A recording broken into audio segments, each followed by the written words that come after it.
me vendo de manhã, boa tarde para você que está me vendo na reprise, ou boa noite para você que está me vendo, boa madrugada, né? Tem muita gente, recebo várias questões de concurseiros que estudam na madrugada e é isso aí, não importa que horas você estuda. Bom, hoje eu separei dois assuntos importantes. O primeiro assunto é como estudar online, vou dar algumas dicas importantes porque eu vejo que é uma ferramenta que já está aí bem sedimentada no nosso entendimento, né? Já está bem sedimentada no que diz respeito ao nosso formato de estudos, mas o que eu mais sinto é uma certa dificuldade do aluno em lidar com essa ferramenta. O online ela veio como a solução de todos os problemas, mas a gente acabou esquecendo de aprender a estudar online. Nós viemos... Digo nós porque estamos aí praticamente na mesma geração, nós viemos de uma formação de ensino fundamental, médio e para os que têm ensino superior, muito provavelmente presencial, e a gente começa a se adequar a esse modelo online, diferente da nova geração que teve aí praticamente a preparação para o Enem, da galera que está vindo, é quase online, ou muitas vezes até os próprios ensino médio e fundamental já são feitos no modelo híbrido, né? Já são feitos no modelo híbrido. O que é um modelo híbrido? Onde você tem o presencial e você tem o online. Então a gente tem que se adaptar um pouquinho e ajustar um pouquinho, tanto nós como professores, quanto nós como estudantes, nos ajustarmos um pouquinho esse modelo de aula. Então no primeiro momento da aula, no primeiro tópico que eu vou tratar, nessa live, vai ser sobre como estudar online. Mas, antes de passar para esse tópico específico, eu quero falar um pouquinho sobre essa notícia que está sendo a bomba na área dos concursos, que é a definição da banca Sebrasp, né, a famosa CESP, para o concurso da Polícia Federal. Alguma novidade? Nenhuma. Se você está estudando com a gente aqui no Energia, você sabe muito bem, nas minhas aulas, nas aulas dos meus colegas, toda a base do curso está sendo feita com a banca CESP, que era a última banca. Então você mantém estudando, você acelera seus estudos e a sua preparação. O que eu acredito que vai acontecer, o que eu acredito, e não só eu, né, mas o que está sendo um rumor aí nos bastidores de concursos públicos em relação ao edital da PF, é que a gente tenha o edital logo menos, agora aí por junho, certo? Eu aposto na metade de junho, vamos botar aí uma data, 17 de junho, e a gente vai ter a prova aí por 20 de agosto, por agosto, certo? Então você que já estava se preparando, você que vai começar a se preparar, acelere os seus estudos, principalmente nas áreas que são áreas um pouquinho mais complicadas, como administração financeira orçamentária, economia, e esses tópicos que acabam gerando do concurseiro, acabam pegando algumas questões. Né? Penal, processual penal, o concurseiro da área policial já está acostumado a estudar, legislação específica, constitucional, português, RLM, são disciplinas que já permeiam mais o meio do concurseiro. Agora a administração, AFO e economia contabilidade, né, são específicas que aparecem para cursos muito pontuais. Então quem é da área policial, via de regra, não vê essas disciplinas. Então é muito importante que você veja. E você que está estudando para PF, PRF, estava estudando para as duas, lembra que lá no início do ano eu fiz até um ciclo de estudos para as duas? Agora é hora de você concentrar os seus esforços na PF, tá certo? Agora é hora de você concentrar os seus esforços na PF, tá bom? Então é um concurso grande, é um concurso que já trouxe aí, né, num primeiro momento, 500 vagas. Lembra você, Mar, 500 vagas é pouco. Não é pouco, não. Primeiro porque, lembra disso que eu sempre falei, número de vagas é elemento alegórico de edital. Significa dizer que o gestor vai lá e coloca 500 vagas para não ter obrigação de chamar mais do que isso. Mas é natural que, na minha opinião, você tenha muito provavelmente o dobro de chamados, tá certo? Então, sobre PF, era isso que eu tinha para dizer para você. Agora acelera seus estudos, foca bastante, já que a gente tem a banca definida. Em breve o edital vai sair, para mim não vai passar de 20 dias esse edital. E não passa de 3, 4 meses, a gente vai ter a nossa prova lá em agosto. Belezinha? Belezinha. Deixa eu só, antes de ir pro online, eu vou, aqui acabei de receber que eu estou online, e aí eu consigo visualizar vocês e receber, se por acaso vocês me mandarem alguma mensagem. Então, cá estou eu. Maravilha. Então vamos lá. Vamos falar um pouquinho sobre como se preparar online. Galera, primeiro ponto que é importante a gente saber são as vantagens de você se preparar online. Eu não estou aqui legislando em favor do curso online, eu não estou aqui legislando dizendo que online é mais legal do que presencial. O que acontece é que se você é presencial, você também estuda online. Então, você também pode aplicar essa regra no seu dia a dia, mesmo que presencial seja. Mesmo que você seja aluno do curso presencial, seja aqui na Energia ou em qualquer outro cursinho. Mas quais são as principais vantagens que você vai ter no online? Primeiramente, a flexibilidade. Porém, essa vantagem, ela vem alinhada a uma desvantagem, que é o quê? Que é a falta de organização. O que significa dizer? Então, do lado de cá eu tenho uma vantagem muito grande, que é a flexibilidade, mas essa vantagem pode se transformar rapidamente numa desvantagem, na falta de organização. O que eu quero dizer com isso? Você pode ver todas as aulas, na hora que você quiser, quando você quiser. Então, isso, em que pese seja muito bacana, acaba sendo um pouco complicado. Por quê? Porque você não tem uma ordem, uma regra para seguir. E isso atrapalha na realidade, no fim das contas. Como é que tu vai sanar isso? Tendo um quadro de horários. Quadro de horários. Marco, mas quadro de horários é coisa de curso presencial? Sim. E para mim é a maior vantagem do curso presencial, é o quadro de horários. Porque isso aqui vai te dar disciplina. E com disciplina você mata essa falta de organização, certo? Com disciplina você mata essa falta de organização. Então, para que você possa efetivamente aproveitar a flexibilidade, você tem que ter um quadro de horários. Esse quadro de horários vai estar alinhado com o quê? Vai estar alinhado com o seu plano de estudos, né? Plano de estudos. O que significa dizer que se eu comprei um curso lá, vamos dizer que você tenha comprado um curso genérico das disciplinas que mais aparecem em concurso, constitucional, administrativo, português, RLM, informática. Você comprou lá um curso com essas disciplinas básicas. Você vai colocar aí uma disciplina por dia, 2 disciplinas por dia, e você vai conseguir ajustar o seu plano de estudos para evitar o quê? Que a falta de organização te atrapalhe. E aí você vai fazer bom uso dessa flexibilidade, certo? Você vai fazer bom uso dessa flexibilidade, tá certo? Outra coisa, o acesso irrestrito aos materiais, o acesso amplo aos materiais. Isso também é uma grande vantagem, certo? Amplo acesso aos materiais. Amplo acesso aos materiais. Isso também é uma bela de uma vantagem, você ter amplo acesso aos materiais, porém, vai bater aonde? De novo, na falta de organização, ou nesse caso, não é de organização no sentido da sua organização, mas uma falta de ordem nesses materiais. Qual que é a minha grande dica para você evitar essa falta de ordem? Baixe todos os materiais no seu computador e crie uma biblioteca. Isso mesmo, crie uma biblioteca dentro do seu computador. Lá você vai ter as pastas, aí você tem lá a pasta de administração. E com as pastas de administração você consegue extrair e colocar os tópicos fundamentais daquela disciplina, certo? Então faça exatamente como você vai ter no curso presencial, que é uma apostila física. Transforme o seu computador numa biblioteca, numa estante, certo? Transforme o seu computador numa estante, porque dessa forma você vai conseguir ter melhor aproveitamento dos seus estudos. A sua estante virtual, digamos assim, vai conseguir funcionar, tá bom? Então transforme isso na sua biblioteca, faça a sua biblioteca.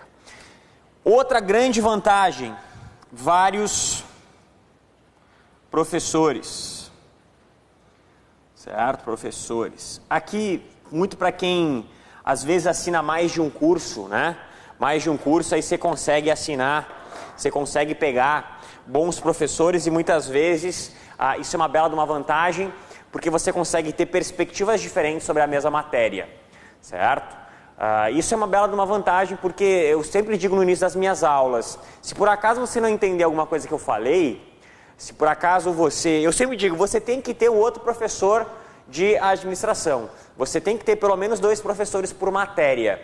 Por que eu digo isso? Porque em determinado momento meu sotaque vai te incomodar, meu jeito de escrever vai te incomodar, meu slide vai te incomodar, porque é o meu jeito de dar aula. Em que pese eu sempre tente buscar, ajustar, atualizar, melhorar cada vez mais as minhas aulas, vai chegar no momento que você já não vai me aguentar mais. E aí você vai dizer que não gosta de administração porque não gosta do professor.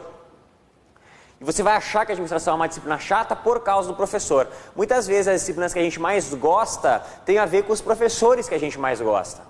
E não necessariamente com a disciplina em si. Eu tenho muita facilidade com XYZ, com a disciplina tal. Muitas vezes porque você gostou do primeiro professor que te deu aula ou de um professor que te deu aula. Eu gosto muito de direito penal com fulano. Eu gosto muito de administração com ciclano. Você gosta da matéria e você acaba alinhando os professores. E quando você está num curso onde você tem vários professores, pode acontecer uma certa incongruência. Incongruência. O que seria essa incongruência? Um professor falar uma coisa e outro professor falar outra coisa. Às vezes eu recebo e-mails de alunos dizendo: Marco, meu professor em sala falou isso e você disse aquilo. Meu professor em sala falou aquele outro e eu disse aquele outro. Sempre tente, pessoal, primeiro, tirar a dúvida, mas entender o contexto daquela aula. O contexto da aula. O contexto em que aquela aula foi gravada.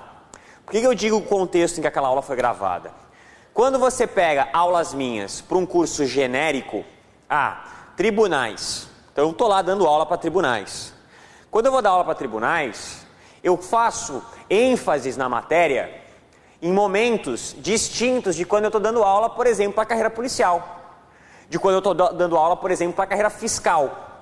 Se você vê uma aula minha de carreira fiscal, de Receita Federal, por exemplo, analista, auditor, você vai verificar que o nível, o grau de dificuldade que eu acabo implementando é maior. Aí você vai dizer assim: poxa, Marco, eu vi a tua aula para assistente administrativo da prefeitura XYZ e eu vi a tua aula de Receita Federal e você me disse, a aula de Receita Federal estava muito mais difícil, a sua aula de assistente administrativo estava muito básica. Não, eu simplesmente dou o nível que é mais cobrado na sua prova. Eu simplesmente dou o nível que é cobrado naquele tipo de concurso, certo? Não adianta eu vir falar aqui sobre escolas do planejamento estratégico, escolas descritivas do planejamento estratégico, se a última questão que a gente teve disso é da ESAF. ESAF, Administração Fazendária, Escola Superior, não vai fazer diferença para você se você está estudando para assistente administrativo.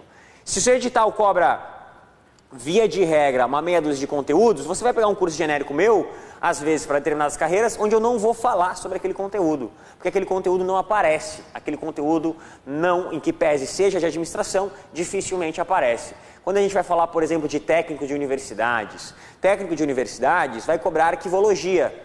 Quando a gente for falar de carreiras policiais, você até pode ter arquivologia, mas você vai ter administração de materiais.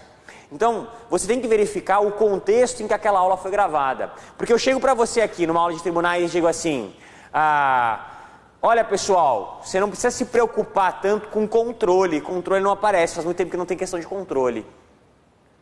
Aí você vai levar isso para qualquer área, você vai pegar isso e vai pensar assim: poxa Marco, mas acabei de pegar uma prova agora de novo, né, de ESAF, porque ESAF cobra muito controle. E, fui botar lá no que concurso e apareceu umas 10 questões de controle.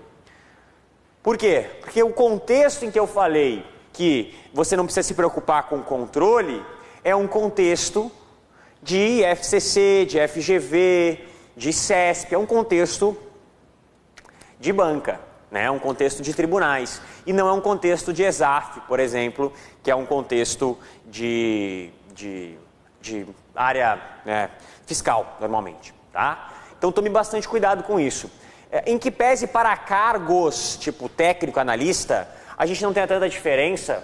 Inclusive quem está fazendo aula comigo da PF, vê que eu coloco às vezes questões de técnico, principalmente das últimas provas que a CESP fez da STM, que acaba quebrando muita gente. mas é importante também que você saiba disso. Então você saiba diferenciar o contexto em que aquela aula foi gravada. E isso funciona em administração, mas funciona muito melhor na área do direito. Funciona muito melhor na área do direito. Eu vejo os professores da área do direito aqui sofrendo, principalmente a galera do direito penal, que vai ter lá que falar sobre as teorias do crime. É uma meia dúzia de teorias, cada banca cobra uma e diz que a outra está errada ou está certa. Então é muito comum que você que você tenha essa incongruência, tá? E um último elemento, né? Eu ia colocar 4 elementos, que é a quantidade de material, né? Quantidade de material.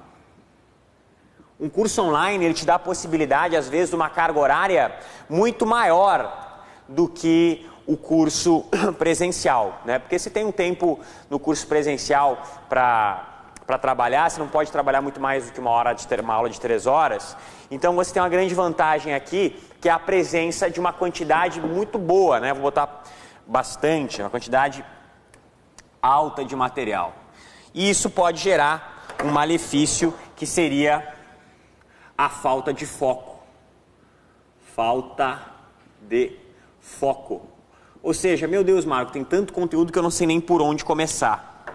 Você percebe, pessoal, que todas as falhas e todos os benefícios vão decorrer basicamente dos 2 primeiros que eu trouxe, né? A falta de organização vai gerar falta de foco, a falta de organização vai falar falta de ordem, a falta de organização vai gerar incoerência.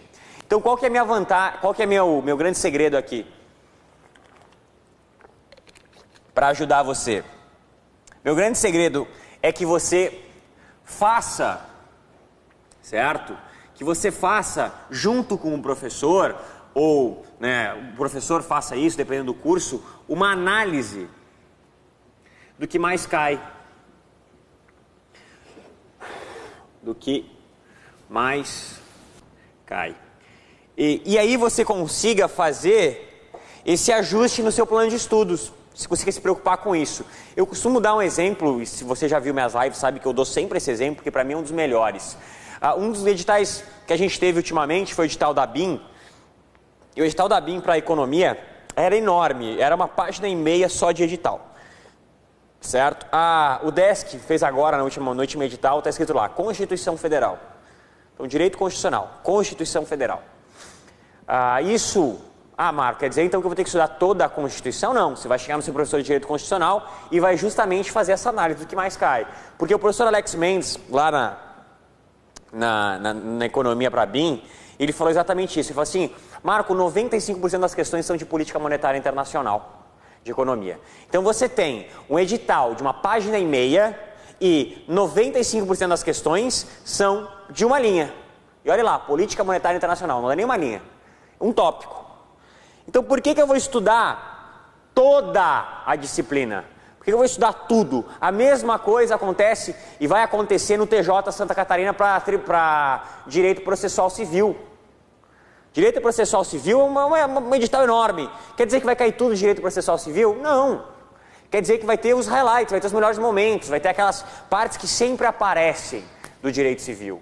Certo? Isso cruza muito com o contexto. A melhor forma e o melhor curso é o curso específico. Mas o que vai fazer você ser aprovado, por incrível que pareça, não é o curso específico, é a preparação contínua. Por quê? A preparação contínua vai te dar a base e o curso específico vai construir a casa em cima dessa base. Em que pese é na casa que você vai morar, se não tiver base, a casa não é construída. Então o curso genérico, o curso extensivo, o curso que ele é um curso pré-edital, via de regra, é quem vai fazer você ser aprovado. Porque não adianta você ter um baita curso específico se você não tiver o tempo de maturação das disciplinas no curso extensivo, no curso pré-edital, certo? A preparação do concurseiro, ela vem de pré-edital, ela vai para o pós-edital e ela tem reta final. Então, vou botar aqui pré, pós e reta final. Reta final. Eu costumo dizer que reta final seria os últimos 20 dias, tá? Os últimos 30 dias e tudo mais. Dependendo do edital, o pós fica mais enforcado, porque tem edital que sai com 30 dias, 30 não digo, mas sai com 45 dias, então você fica com o pós meio enforcado. Mas o que vai fazer a diferença, sinceramente, estou falando isso desde os 19 anos que eu dou aula para concurso público. O que vai fazer a diferença, sinceramente, é o que você fez aqui, ó. Claro que o específico é bacana, claro que o específico é importante, essa fase aqui, não estou dizendo que você vai passar 2 meses sem estudar, mas eu estou dizendo que é aprovado o cara que acerta aqui, o cara que começa aqui. Por isso que eu falo para você da PF que está comigo desde o início do ano. Você que está na PF comigo desde o início do ano, você que fez pré de TJ comigo, você está agora do TJ, tu está aqui, mas você está bem na frente. E não estou dizendo que você que não estuda, agora está estudando para o TJ, não vai se dar bem na prova, de forma alguma. Existem N exemplos, mas eu quero dizer, o que funciona para a maioria das pessoas é isso aqui. E às vezes, muitas vezes, você faz um pós-edital, faz uma reta final, faz a prova e engata um pré-edital para outro concurso, certo? E engata um pré-edital para outro concurso. Eu já digo para você que está estudando para TJ, já pense em MPU. Se não está cogitando, pense para MPU. Ah, Marcos, você está dizendo que eu não vou passar na prova? Não, eu estou dizendo simplesmente que você tem que ter essa percepção de que o estudo ele é contínuo. Tem gente que passa em 50 dias, tem gente que passa em 50 dias. Eu tive 4 alunos meus que eu fui coaching e eles passaram em 55 dias. Os 4 foram aprovados para concursos diferentes. Mas em 55 dias eles foram aprovados. São histórias de vida diferentes, não estou dizendo que não pode ser a sua. Mas eu quero dizer que o que funciona para a maioria dos alunos é isso aqui. Por isso quando me perguntam, Marco, quanto tempo para ser aprovado num concurso público? Primeiro, via de regra, depende. Mas você consegue aí um bom aproveitamento em 10 meses. Você consegue um bom aproveitamento em 1 ano. Você consegue estar bem para fazer as provas, tá certo? E uma coisa que o pessoal fala pra caramba, né? A gente tem alunos que estão com a gente há algum tempo e eu vejo a galera nova chegando e fazendo a prova com essa e se comparando a essa galera e se sentindo meio frustrado. Poxa, Marco, eu comecei a estudar esse ano, fiz uma prova junto com um amigo que está estudando há 2 anos e eu fui muito pior do que ele. Claro, cara, não tem 2 anos, ele tem o tempo, na cabeça dele o conteúdo já está muito mais maduro, né? Já está muito mais maduro. Eu tenho alunos meus que estão comigo há muito tempo e você percebe que o cara está num nível mais alto, você percebe que ele consegue evoluir, porque o estudo, né, só fazer uma parte sobre esse tópico que eu acho bacana. Me pergunto assim, uma pergunta muito comum. Marco, é melhor eu estudar? Vou dar 2 exemplos, tá? Você pega lá, você tem 3 horas para estudar. Aí você estuda 3 horas direto. Ou você pega, no segundo exemplo, e estuda 1 hora, faz outra coisa, depois 1 hora, faz outra coisa, depois 1 hora, faz outra coisa. Qual dos 2 exemplos eu devo fazer? Tá? Você percebe que eu tenho 3 horas nos 2 casos, tá? Não botei mais tempo, estou falando do mesmo tempo, 3 horas. Eu estudo 3 horas direto de administração, direito constitucional, direito processual civil, o que seja, ou estudo um pouquinho, dou um tempo, estudo um pouquinho, dou um tempo, estudo um pouquinho, dou um tempo. Ou, às vezes, eu intercalo com uma matéria, né? Eu vou intercalando, boto uma, depois boto outra, depois boto outra. O segundo exemplo é o que você deve fazer. Por quê? Porque o conhecimento é igual você construir uma parede de tijolos. Se você não tem afinidade com construção civil, eu tampouco, mas é que o exemplo funciona, é o seguinte: quando você vai construir uma parede de tijolos, você não pode subir a parede toda de uma vez. Você tem que subir a primeira linha, esperar solidificar o cimento e tudo mais, né? O tijolo ele vai absorver a umidade do cimento. Aí, depois que você com a primeira parte, você bota a segunda, depois que você com a segunda, você bota a terceira e assim sucessivamente. Mesma coisa que pintar uma parede, você tem que esperar secar a primeira de mão para dar a segunda de mão. E o conhecimento funciona a mesma coisa. Nesse período que você tem aqui, nesse intervalo, vai ser aonde o conhecimento ele vai se solidificar na sua mente. E aí você vai ter o melhor aproveitamento nessa segunda hora e, consequentemente, o melhor aproveitamento nessa terceira hora. Porque o que vai acontecer se você estudar 3 horas direto? Você vai ter o que a gente chama de sobrecarga. Sobrecarga de informação. Se você fez a aula de comunicação comigo, você está ligado do que é isso. Sobrecarga de informação é um excesso de comunicação onde você não consegue absorver tudo. É a mesma coisa que você vai coar café de manhã cedo, você bota um coador desse tamanho e você enche de água, mas não deixa transbordar, você consegue coar todo o café. Agora, se você ficar enchendo, caindo água, uma água vai transbordar. Em 3 horas direto estudando, um conteúdo vai transbordar e você não vai lembrar. E aí você vai ter curva de esquecimento, que a gente já falou sobre isso várias vezes, certo? Você vai ter N efeitos. Então, o que eu quero dizer aqui é o seguinte, tudo a ver com a sua organização, com o seu plano de estudos, com como estudar online.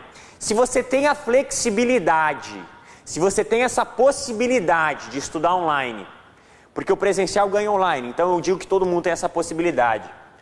Você tem que ajustar para o estudo online. Você tem que se adaptar para o estudo online. Estudar online não é igual a estudar o presencial, certo? Você tem que se ajustar para que isso funcione muito bem. Deixa eu só pegar um pouco da galera que está falando comigo. Valeu. Então tá bom. Certo? Então é importante que você tenha essa preocupação, principalmente com a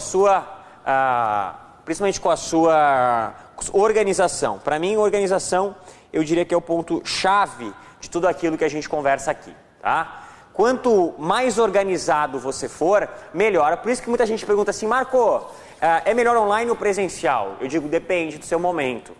Para o aluno que não tem disciplina nenhuma, para o aluno que faz muito tempo que não estuda, o presencial num primeiro momento é muito interessante, porque ele vai te ajudar a trazer essa disciplina. Mais do que conteúdo, mais do que você ter digamos assim, ser um cara profundo, ser um curso mais difícil, que te cobre, você não precisa cobrar o aluno no início da preparação tanto no conteúdo, você precisa cobrar ele mais na disciplina. Então, o início da preparação é mais voltado para criar uma disciplina de estudo, para criar um hábito, certo? Depois vai chegar no momento, que é esse momento pré-edital, né? Que é esse momento deep, profundo do estudo, que é onde você precisa mais de conteúdo. Então, aí, obviamente, você vai ter que procurar professores melhores, muitas vezes, do que você tem do presencial próximo à sua casa. Você vai ter que procurar, às vezes, conteúdos mais específicos para determinados nichos que você queira estudar, né? Tem muitas regiões que você não vai encontrar um presencial, às vezes, para áreas pontuais. Você vai encontrar presenciais para concursos maiores, mas para concursos mais pontuais talvez você não encontre. Então, você tem que ir nesse meio da sua preparação, você tem que estar no online, e aí você vai de novo na reta final para um presencial, muitas vezes para um curso de questões, ou para um curso mais rápido, um curso mais tocado. Deixa eu desenhar isso que fica bacana. Então, quando que o presencial e o online entram na sua vida? Eu costumo dizer, para quem está começando, você entrar no presencial, tá? Presencial. Você está começando a estudar para concurso, como se fosse aqui, o tempo zero, né? O primeiro momento que você lida com o concurso. Você está começando a entrar em concurso, vai lá e faz um presencial de disciplinas básicas, tá? A gente tem aqui o que a gente chama de passaporte, né? Faz isso aí, faz o passaporte. Depois, você vai chegar num momento onde você já vai ter essa disciplina, onde você vai aproveitar essa flexibilidade e ela não vai jogar contra você. Aí você entra no online. Certo? Aí o online vai funcionar para você. Você já tem a rotina de estudos, você já está acostumado a lidar. E aí, por último, na reta final aí de um concurso ou outro que você queira, vou colocar uma estrelinha de aprovação no final, você vai colocar online mais presencial. Certo? Porque aqui no online você vai passar pelo curso todo, você vai passar para as específicas. Aqui muitas vezes junto com o presencial você vai procurar uma específica ou outra, porque lembra que eu falei, né? O online te dá essa possibilidade de ter vários professores. Então, para ter vários professores, você vai precisar necessariamente do curso online. Então, isso pode acontecer, você pode ter os dois ao mesmo tempo. Você às vezes tem, eu tenho um presencial de disciplinas básicas e tenho um online com algumas específicas. Eu tenho um presencial, ou às vezes tenho um presencial com específicas e estou mantendo aquele meu online que é das disciplinas básicas. Você consegue ajustar a sua, digamos assim, a sua carreira de concurseiro com base no online e no presencial, sempre levando em consideração esses aspectos fundamentais, tá certo? Então, basicamente, o que eu tenho para dizer para você é: tome cuidado, principalmente também, agora falando um pouco mais de amigo do que muito mais como professor, tome cuidado com o que a gente encontra por aí de curso online, né?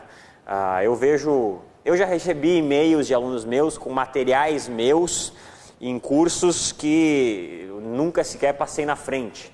Já vi cursos disponibilizando as minhas aulas, cursos que nunca sequer entraram em contato comigo.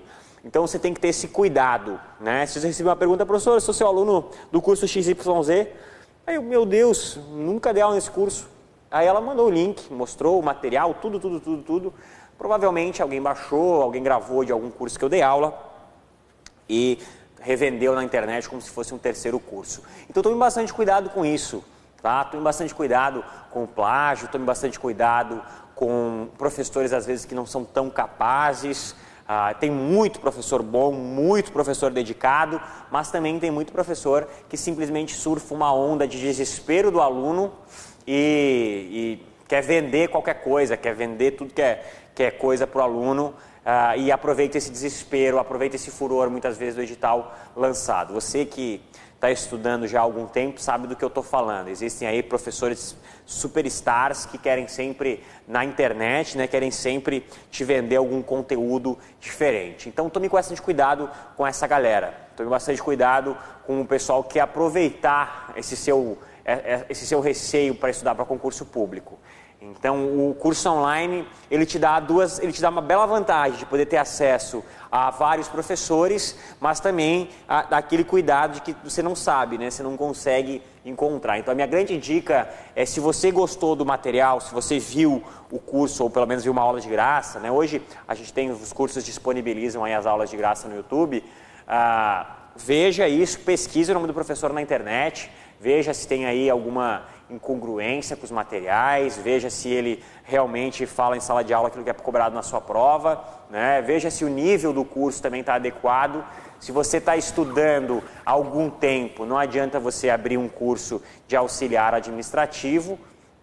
Se você está estudando há 1, 2 anos, provavelmente você já deve ter se frustrado com o conteúdo que algum professor trouxe. E aí, de novo, eu bato aqui, né? Bato no contexto da aula. Não adianta. Se você for comprar um curso de assistente administrativo, auxiliar administrativo, e exigir que o professor vá profundamente na matéria, você vai ter problemas. Agora, se você já está estudando há algum tempo, se você quer carreiras que são carreiras mais complicadas, aí você tem que, ou carreiras que vão exigir um nível de conhecimento um pouquinho maior, aí você tem que se adequar a isso também. Então o curso que você vai escolher também diz muito da possibilidade de sucesso que você terá. Não adianta você escolher um cursinho porque é barato e simplesmente isso não vai significar bom resultado para você. Tá? Existem cursos, não estou dizendo que também, o contrário também vale, tá?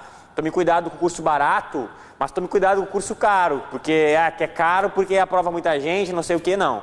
Você faz uma pesquisa de preço e você vai saber basicamente quanto que você pode pagar num curso e quanto que um curso vale a pena. Por isso que eu digo, a preparação antecipada, ela tem duas vantagens. Além de ela te aprovar, que é o que aprova, porque que nem diria o professor Daniel Sena, depois do edital todo mundo é igual, a preparação antecipada, ela é melhor, porque realmente vai te aprovar, isso aqui vai te dar a base para fazer um bom específico. Além disso, ela é mais barata, né? Faz um teste aí, abre o site de qualquer concurso para concurso e você vai ver o que eu estou falando. Ela é mais barata, é muito mais barato você comprar um pré-edital do que você comprar um pós-edital. Então, é uma forma muito interessante de você economizar. E muitas vezes, se você tem um bom pré-edital, você não precisa se preocupar em comprar todas as disciplinas do pós-edital. Você consegue fazer uma compra mais direcionada. Tá? Então, tome bastante cuidado com esses elementos. Certo, galera? Deixa eu ver se a gente tem algum grito de socorro aqui ou não. Não, galera, apareceu. Hoje a galera estava mais calada. Hoje a gente fez pela manhã. Acredito que semana que vem a gente vai voltar para o nosso horário corriqueiro, tá certo? Então foi Um prazer ter falado um pouquinho sobre como estudar para concurso. Um prazer sempre estar aqui trocando uma ideia com vocês. Fica aqui o meu grande abraço. Sempre deixo o convite para você que está estudando, se preparando, cursos online, dá uma olhadinha na nossa loja, dá uma olhadinha nos materiais que estão disponíveis lá. De novo, né, a gente tem esse modelo interessante de você ter acesso ao material escrito, você ter acesso a slide, você ter acesso às videoaulas, professores aqui focados 100% na área de concurso, por isso que é importante também ver isso, né? Às vezes você pega lá o cara que tem 1.200 graduações, mas às vezes ele não tem bagagem, ele nunca deu aula para concurso, isso acaba atrapalhando, tá certo? Então, um grande abraço para o Marco Ferrari, obrigado por ter ficado comigo. Qualquer dúvida que você tiver, será um prazer lhe ajudar. Até a próxima, tchau, tchau.